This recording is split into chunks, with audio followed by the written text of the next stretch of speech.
India की दारुल हुकूमत दिल्ली में एक महल ऐसा भी है जिसके दरवाजे सभी के लिए खुले हैं। शहर के बीचों बीच घने जंगल में वाक़ मालचा महल फ़न तामीर का कोई गैर मामूली नमूना तो नहीं, अलबत्ता 14वीं सदी की इस शिकारगाह से एक गैर मामूली कहानी वाबस्ता है। ये शिकारगाह फ़िरोज़ तुगलक ने तामीर कराई थी, जिसका 1980 के अशरे तक कोई पुरसाने हाल नहीं था। बेगम विलायत महल 1970 के अशरे में मंजर आम पर आया। उनका दावा था कि वो ऊद के आखिरी नवाब वाजिद अली शाह की पड़पोती हैं और वो हुकूमत हिंद से इस तमाम इमलाक के एवज़ मुआवजे की अदायगी का मुतालबा कर रही थी जो उनके परदादा से जब्त की गई थी।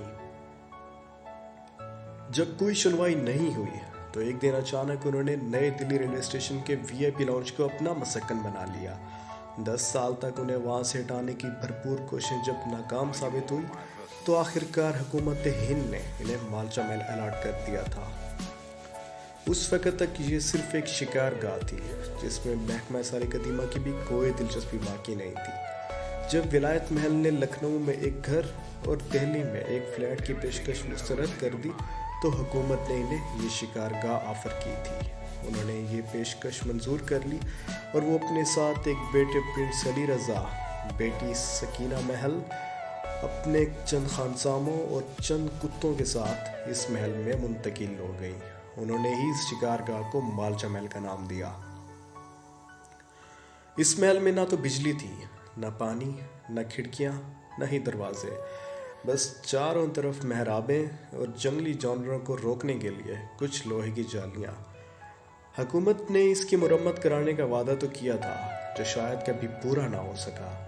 यहाँ नवाब वाजिद अली शाह के इन वारसों ने सकूनत इख्तियार की और दुनिया से कटकर अपनी बाकी ज़िंदगी गुजार दी। बेगम विलायत महल और शहजादा अली रज़ा की जीते जी जहाँ किसी को कदम रखने की इजाज़त नहीं थी। उनके खूनख्वार कुत्ते बिन बुलाए मेहमानों को दूर ही रखते थे। वो आम लोगों से मिलना पसंद नहीं करते थे, ना कोई वहाँ आता और ना वो कहीं जाते। मालचा महल में आने के तकरीबन 10 साल बाद बेगम विलायत महल ने खुदकुशी कर ली थी।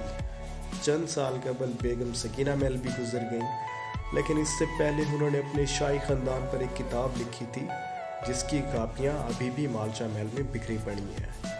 जब ये ख़ानदान मालचा महल मुंतकिल हुआ तो इनके साथ कुछ खानसामे भी थे, लेकिन आमदनी का कोई ज़रिया ना होने के बायस आहिस्ता आहिस्ता ना ही कोई खानसामे रहे और ना ही कोई खिदमत गुजार।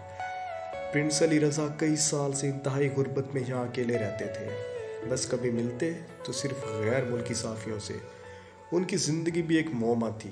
गुज़र बसर कैसे होता था इसके बारे में लोग तरह तरह की बातें करते हैं, लेकिन आखिरी दिनों में बेशली के लिए उनके पास भी कुछ बाकी नहीं था। सितंबर 2018 में प्रिंस अली रज़ा भी इंतकाल कर गए और किसी को ख़बर तक नहीं हुई। पुलिस ने दिल्ली वक्फ बोर्ड की मदद से उनकी तदफीन करा दी। उनके इंतकाल की खबर बहुत ही ज़्यादा भयानक थी। मालचा महल के दरवाजे अब सभी के लिए खुले पड़े हैं। किसी के आने जाने पर कोई पाबंदी नहीं। अंदर दाखिल हों तो चारों तरफ एक गुजरे हुए दौर की यादें बिखरी पड़ी हैं। सामने ही एक तख्त पर एक पुराना टूटा हुआ टाइपराइटर पड़ा है। चारों तरफ फाइलें हैं जिनके कागज़ वक्त के साथ ज़र्द पड़ चुके हैं। इनमें से ज़्यादातर फ़ाइलों में हुकूमत के साथ बेगम विलायत महल की ख़तों की दावत का रिकॉर्ड है। मुआवजा हासिल करने की कोशिश उन्होंने अपने आखिरी दम तक न छोड़ी थी। एक अलमारी है जिसमें कुछ किताबें हैं, ज़्यादातर लखनऊ और मुगलिया दौर के बारे में। शायद National Geographic magazine prince Ali Raza को बहुत पसंद थी। उसकी कापियाँ जगह जगह बिखरी पड़ी हैं। कुछ पुरानी चेक बुक्स हैं जो शायद अरसा से किसी काम की नहीं थी। पुरानी तस्वीर भी हैं जिनसे अच्छे वक्त की झलक मिलती है। एक कमरे में एक फ्रिज रखा है, शायद उस दौर का जब इंडिया में पहली मर्तबा फ्रिज आना शुरू हुए थे।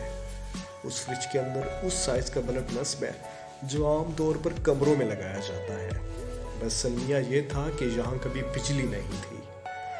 बराबरी एक बरामदे में एक डाइनिंग टेबल है जिस पर अब भी तश्तरियाँ रखी हुई थी।